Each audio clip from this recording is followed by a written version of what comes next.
Pour yourself a cold one. Let's strike 'em, huh? And listen to Ross Tucker break down the top college prospects on another tasty edition of The College Draft. Yeah, it is Daddy Soda time here on the College Draft Podcast, presented, of course, by DraftKings. I'm Ross Tucker, former NFL offensive lineman, 5 teams, 7 years, bunch of podcasts. Already did a Power Rankings Tuesday edition of the Ross Tucker Football Podcast.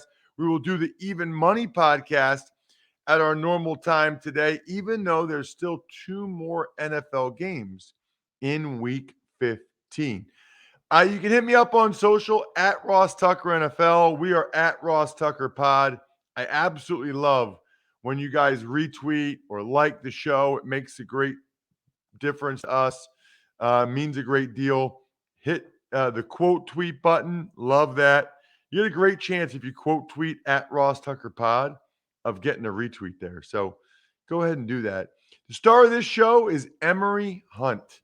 This guy knows everything about everything. He was just telling me that evidently Hawaii played home games this year at their practice field with temporary bleachers.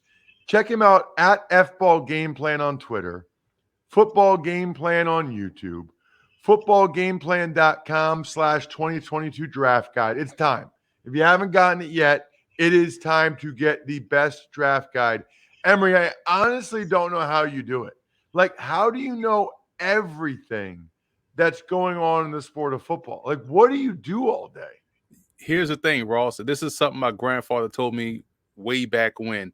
The more you read, the less you have to say. And when you do speak, the more you have to say, because you're so read up on things. And, you have, 2 eyes, 2 ears, and just 1 mouth.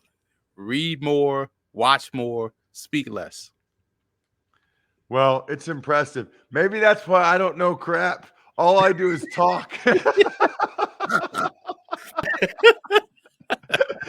Maybe that's my issue. All I do is talk all day on radio stations and on podcasts. We finally figured out my problem.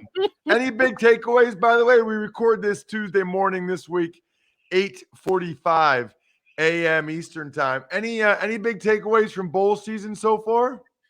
It's been fascinating, man. One, the Cajuns 13-1, 13 straight wins. Shout out to my Raging Cajuns for doing the damn thing down there in New Orleans. But one big takeaway, I mean, to be honest, you look at the attendance of these bowl games, and I know they're fun for the community, fun for fans and things of that nature, but they've been rather low. Now, granted, you could look at that from twofold. One, it's always been low because it's not a quote-unquote major bowl game, and the pandemic that we're still currently in as we enter season 3 of this pandemic. But the Celebration Bowl is still leading the pack with 48,000 people that they had in attendance in that game. And that's a story in and of itself, because to watch Jackson State get beat down like that by South Carolina State was probably the biggest upset so far in this bowl season. But the attendance is rather unique in terms of why people aren't traveling to these bowl games. I'm never going to say we have too many, because every bowl game matters and every bowl game is great. But I don't know if there's a way to really drum up attendance to bowl games that are not, the major, let's say 8, because I think that's the thing. Honestly, man, these are like made for TV events. Bingo. These are events that they have because they can get standalone windows. It's the only game on. A lot of people watch. A lot of people bet on it. I mean, that's what we're doing here in part on the College Draft Podcast. It's 3 podcasts in one. We talk college football. We talk the NFL draft. So we'll give you the best prospects in the bowl games and the biggest games. And of course, we go ahead and give you Emory's thoughts on placing a wager on these games. And I will say, you can always go ahead. I will, as I said all this yesterday, I did sit down in the middle of the day with a bowl of ice cream and a protein cookie and watch that Myrtle Beach Bowl. So you're right. It's just TV, middle of the day TV. It was either watch that or watch Law and Order reruns. As much as I love Law and Order, all the Criminal Intent, the regular Law and Order, SVU, I'm gonna watch football regardless of who's playing and where they're playing. Totally agree. Reminder, I don't know if I mentioned this earlier, you can check us out, youtube.com/Ross Tucker NFL. Let's start, Emory, with Mizzou against Army. It's Wednesday night. Obviously, I called 7 Army games this year, so I'm looking forward to the Armed Forces Bowl. Little SEC game against Army. Army's actually favored by 4. I can get into some of the Army pro prospects, but let's start with you talking about a couple guys for Mizzou. Yeah, Connor Baszler, I'm a big fan of his game, man. Last year was his freshman year. I thought he played well considering he was a freshman starting in the SEC. And then this year, kind of been up and down, but still solid. I think he has a lot of work withable tools. I don't know what the draft eligibility status is. I wish more sites were kind of like what Hawaii does, let you know how it's broken down, who are the super seniors, and how many years of eligibility folks have left, because it makes it easier. So you don't know if he's still a quote unquote technically a freshman, or is he a third year sophomore or whatnot. But someone that I like as a prospect down the line. I know Tyler Beatty is the running back, but he's not going to play in this bowl game, I don't believe. And we don't know if he's entering the draft because we saw him just do a lot of great things all throughout his career at Missouri. But I don't believe he's playing in this game. But on the defensive side, you have Allie Green, the fourth, someone that is your quintessential Mizzou defensive back at that position, someone that is flying up in the alley and run support, good instincts, can play the hash to the sideline rather well, closes on the ball and on the ball carrier, and is an impactful tackler. So good all around skill set. Big fan of what those two guys bring to the table. I'm excited to watch those two go up against Army, and Green should have his hands full against that option attack. Yeah, it's interesting, Emory, that you don't know who's playing in some of these bowl games. So far there's 2 Penn State guys that aren't playing. Linebackers Brandon Smith and Ellis Brooks. I follow Penn State, living here in central Pennsylvania, but I don't know. I don't expect Jahan Dotson to play, but he hasn't said that yet. So, well, I guess we'll just have to see. I'll tell you, we've talked about it before, but Army has 4 guys on the defensive side of the ball that have a great chance to get opportunities at the next level. 2 will for sure, and that's the 2 D linemen. Number 95, Nolan Cockrell, their nose tackle. He is a just so strong, tremendous player at the point of attack. And their defensive end, who's a junior, Andre Carter, led college football in sacks per game. He's former high school wide receiver. He's about 6'6.5", 255, long arms, moves well. So that's number 95, number 34 to watch in that game tomorrow night. And then Eric Smith, the linebacker, 53. Marquell Broughton, safety, a junior, number 20, will potentially get chances as well. Army favored by 4, Emory. Which way are you going? Man, I watched that Mizzou defense get run over by everybody this season. Expect that to happen again in this game. It's a ball control game.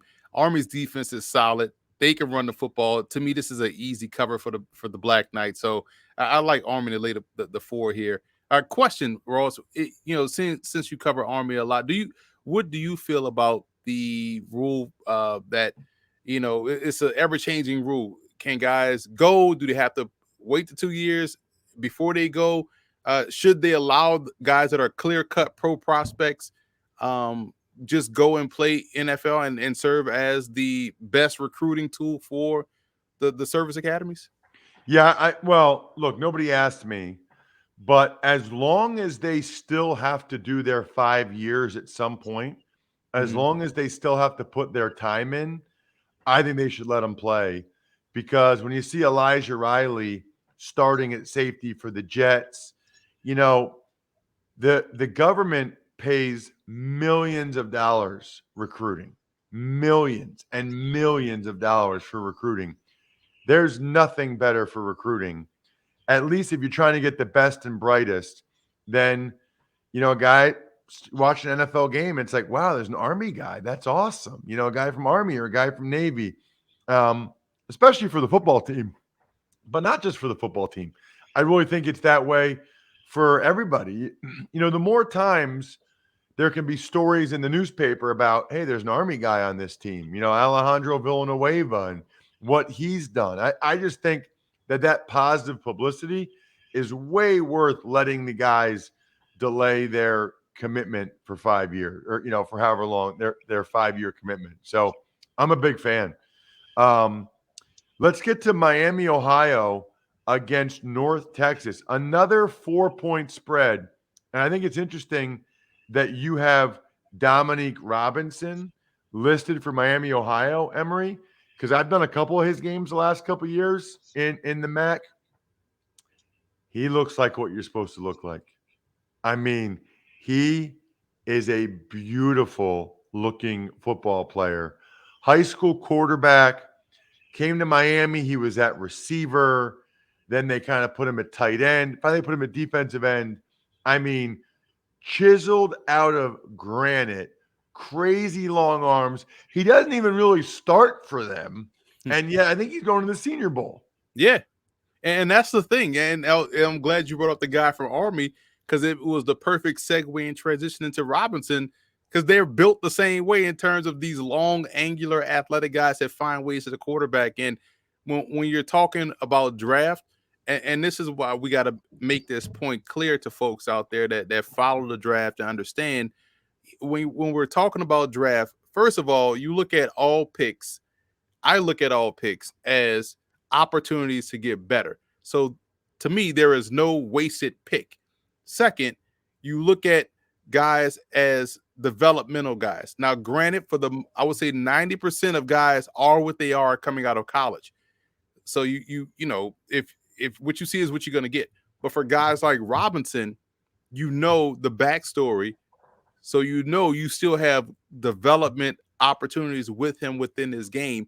And that's what makes it so enticing. So for someone like that you know has a limited background as an edge rusher, but has been productive in his role when he made the switch, that's someone that, hey, man, you don't draft this guy until, you know, the 5th round. Like, that's someone, me just speaking upon myself, you know what? If I had a 2nd round pick, I'm taking a chance on the upside here because of the limited background. Had he been 4 years as a defensive end and that had been his, you know, production, yeah, 5th round, sure. But this is the type of prospect because he's long, he's athletic, he's still growing at the position.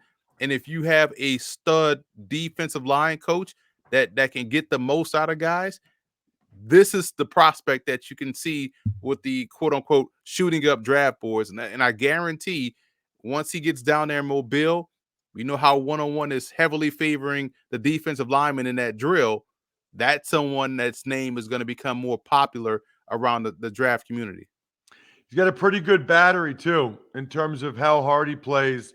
And that's good because America's #1 battery destination, it's AutoZone. Why number one? I mean, there's a lot of reasons. Number one, they carry proven tough Duralast batteries. Nobody else does. They've got an extensive line of replacement batteries ready to fit your specific need based on your make and model. And their replacement batteries start at just $79.99. So you can upgrade your battery without breaking your wallet. You even got free battery testing and charging. You know, sometimes you might think your battery's the issue, but in reality, it's your starter or your alternator. They got that free battery charging. So if you simply need a charge, they can help you with that too. Look, the proof is in the pudding. Next time you're in need of battery help or to get your battery ready for harsh winter weather, start at AutoZone, America's #1 battery destination. Get in the zone, AutoZone. All right, Emory. What about North Texas running back DeAndre Torrey? Yeah, I really liked his game over the course of his career. Very productive back, good quicks in and out of the hole. Could be a good complimentary back at the next level. He got hurt last year and, you know, came back this season for the extra season. So he's played a lot of football and someone that kind of helps set the table for their run game, even though they have a younger more dynamic player now, getting more snaps and being a much more productive than he is. But Torrey is someone that's going to get in these lower tier all-star games and impress scouts with his versatility because he can catch the ball well. He's got good vision, good quicks, and he's going to end up on an NFL roster. So I've always been a big fan of his and how he runs the football. And I'm glad he's going out on a positive note within his game. Okay. We mentioned earlier, let's talk about the game itself. We've got a situation where we've got Miami favored by 4. Who are you rolling with? I'm rolling with North Texas, man. The Mean Green can score. They can really push the tempo and the pace of the game, and they can really put points up on the scoreboard. And as solid as Miami of Ohio has been, if North Texas makes this a track meet, it's all she wrote. And I think that's going to happen. So we may see a 1-point game, or we may see a flat-out Mean Green victory. So I'm rolling with the Mean Green here. I love that. I love that nickname. Absolutely. Right. And people forget, man, because, when I was playing college ball, they were in the Sun Belt Conference, and they were the Sun Belt Conference representative for the New Orleans Bowl the first 4 years of its existence. And they had a small defensive tackle that was phenomenal. He was probably a little bit before his time in Brandon Kennedy. He was about 5'11", 300 pounds, but was like the worst person that you would have to deal with up front on that defensive line. And they were good. The first iteration of the Sun Belt Conference in 2000, I believe, I think it was 2000. And to see, North Texas become this significant program has been fun to watch. But when they first started, that defense, and they used to churn out running backs, and Torrey is one guy. And so I just want to give props to that Mean Green program because I've seen a lot of the Mean Green over my career. How about Memphis and Hawaii in the Hawaii Bowl? I didn't even know Hawaii qualified for a bowl. Why not? Right? I feel like it was one of those special exemptions because they didn't have enough eligible bowl teams. So Hawaii was able to get special exemption to play in the bowl game. Hey, listen, more practice reps, more opportunities for players to get film, and a bowl trip for Memphis. Yeah, that's kind of nice. Going out to Hawaii. Memphis favored by 8.5. They got a receiver, Calvin Austin. Yeah, he is instant offense, man. Someone that can hurt you in a multitude of ways in the wide receiver run game, in the short, quick passing game, as a returner. So you want the ball in his hands. I've seen people talk about him being a thicker version of Tutu Atwell. Well, that ain't hard to do. Tutu Atwell is about 105 pounds, So yeah, that's easy to be thicker than Tutu Atwell, but to have that same level of explosiveness and burst that Atwell has at a thicker, sturdier frame, that says a lot. Plus, he's someone that's going to the Senior Bowl. Can't wait to see him down that way, do things in practice. Because again, we know how it goes, Ross. All these individual drills are outside of running back, linebacker, blitz pickup are favored toward the offense. So this wide receiver DB one-on-one drills with those mad bohemian routes they run, he's going to have a field day. So you can see a lot of Twitter clips on social media from Austin's time running routes at the Senior Bowl. So I'm excited, but he's a tremendous player, probably the overall best prospect in this game here. What about for Hawaii? Love their running back, Calvin Turner Jr. He's versatile. He's a running back / wide receiver. You love versatility when you're talking NFL prospects in today's game, guys that can do two things. We just talked about Austin being valuable in the wide receiver run game. Well, here's a running back that's also valuable as a wide receiver running down the field and downfield routes, and not just running your standard, meets expectations routes for running backs, your screens, flares, flats, and swing routes. He's someone that can go in the passing game and go deep in his bag of routes and run those really, really well, and also knows how to put the ball in the paint. So he's a versatile option. Kobe Burton is someone to keep an eye on. I know a lot about his game. He's a Louisiana kid. He's a New Orleans kid. We played at the same Little League Milne playground. So I know a lot about Kobe Burton. He went to McNeese State and was a stud at McNeese, transferred out to Hawaii, where he's been a solid contributor. So he's a good corner, has very good mirroring skills, good ball skills, and good instincts. So he's someone that you're going to hear a lot about during the draft cycle. If they're not talking about him now, because obviously, Ross, we know people only cover the top 25 prospects all year round, but we cover everybody that has put on a football uniform. And also that leads me into Dedrick Parson, the running back out of Hawaii, the reserve running back. Saw him a lot at Howard. He was a walk-on at Howard, ended up starting as a freshman, and was outstanding in that go-go offense, in which you can get at footballgameplan.com/go-go offense. The book by Brennan Marion, who is the wide receivers coach now at the University of Pittsburgh.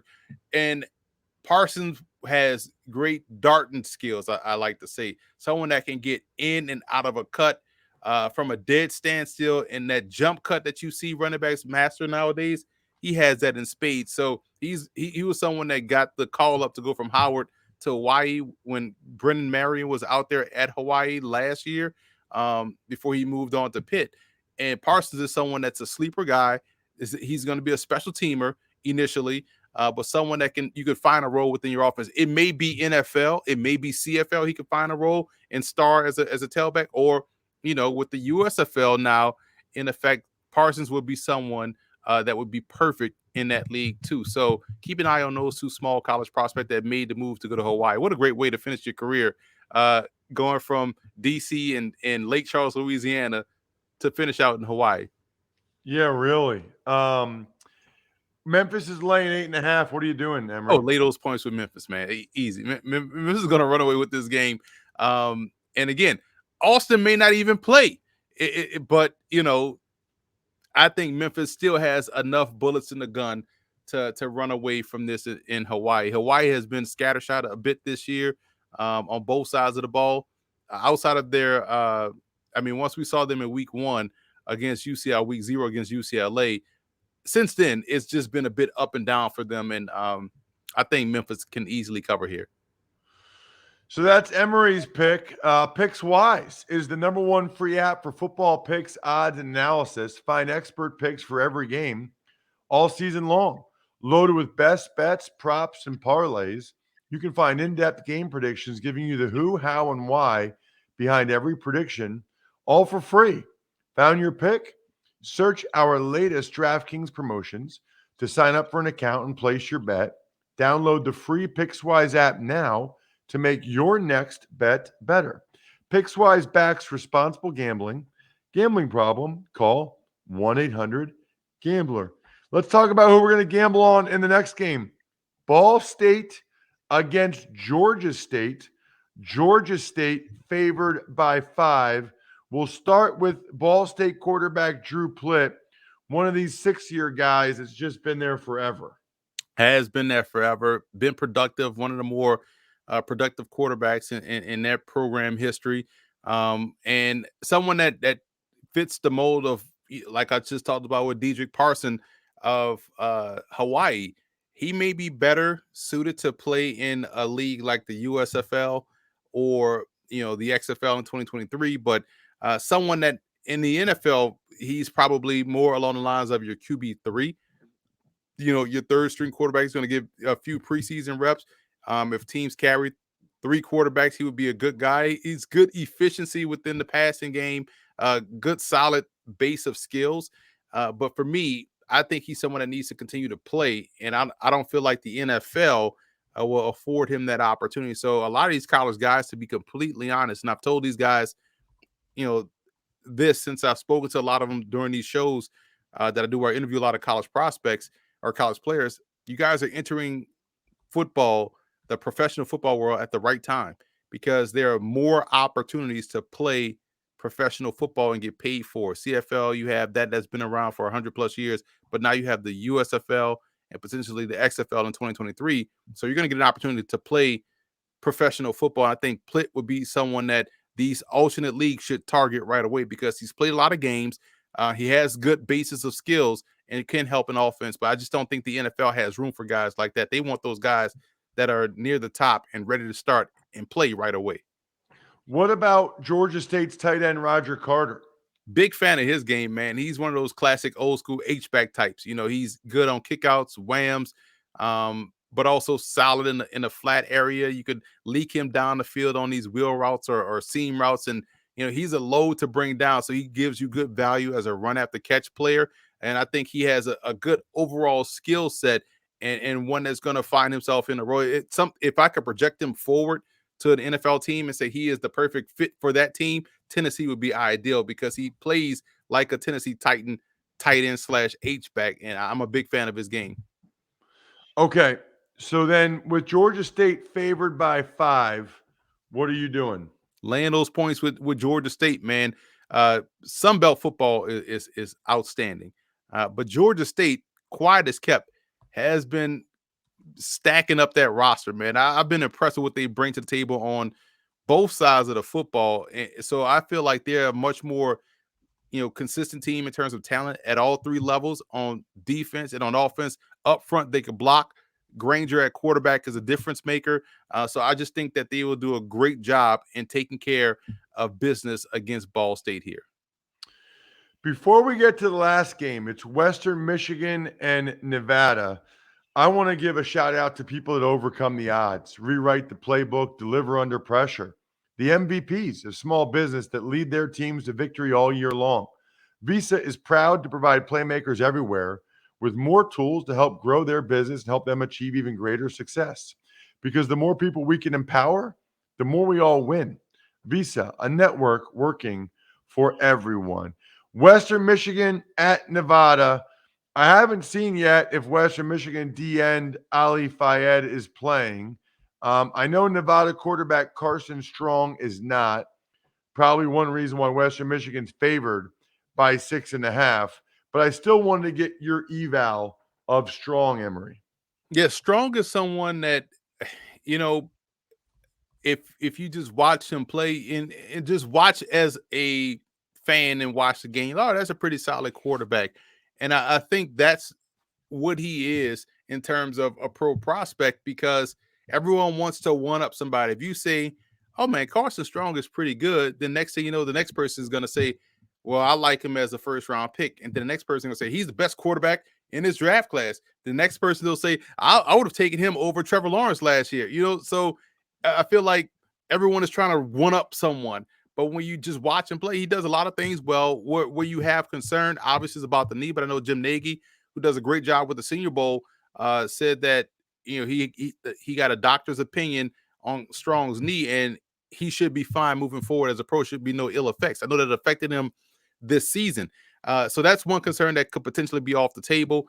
But the other concern is I think the arm strength is just okay, adequate. So you're going to see a lot of times where receivers, which we know now as household names like Romeo Dubs, are bailing out Strong in terms of his, these passes. What should be a nice deep touchdown throw turns into a great acrobatic reception by Dubs. So those are some things that you really worry about. Playing an NFL game is his ability to drive the football, because we know the game is played right there in the middle. And when you have these wide hash marks in college, you really get to see who has that difference, maker in terms of arm strength, and Strong doesn't really provide mobility in terms of scrambling and getting away from pressure. So if you're going to take it Strong, you better have a good offensive line and good protection. Otherwise, it could be a lot of sacks. So there's some questions about Strong, which is why it was smart for him to not play in this game. Don't put an extra game on that knee. And it was great that he got that opinion from the doctor that said his knee shouldn't be an issue, kind of rushed back too soon, which is why we saw a little bit what we saw this year.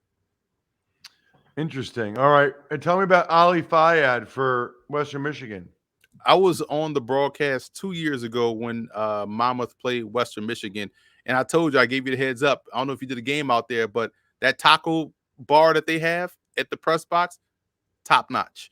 That is the key. That's the game changer. Beef, chicken, all that good stuff. So Western Michigan is definitely in my top 5 of press box foods. But with that being said, Ali Fayed is a shorter, quicker defensive end, and he was very disruptive in that ball game against a very explosive Monmouth, offense that had Pete Guerrero at running back and Kenji Bahar, who was with the Ravens on the practice squad at quarterback. So he was disruptive that game. and has been someone that has been disruptive all throughout his career. He came back because he could have left and gone to the NFL last year.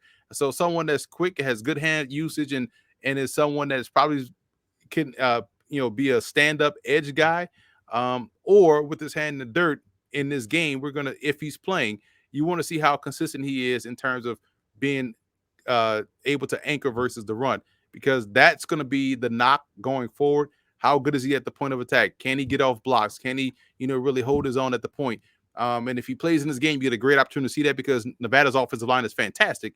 But I know in terms of being a disruptive, quick player, probably more of a rotational piece, part of a defense at the NFL level is what he brings. What are you doing with the spread? Western Michigan laying 6.5 now with no Strong. They still have a good opportunity to run the football here, I feel as though, but Western Michigan will take advantage of this defense, I feel like, of Nevada. So I would lay those points with Western Michigan. A lot of people talk about their quarterback as well as a really good player, and just they have the ability to score quickly, and their explosiveness on offense, I think, will give Nevada a problem. So I will lay those points with the Broncos.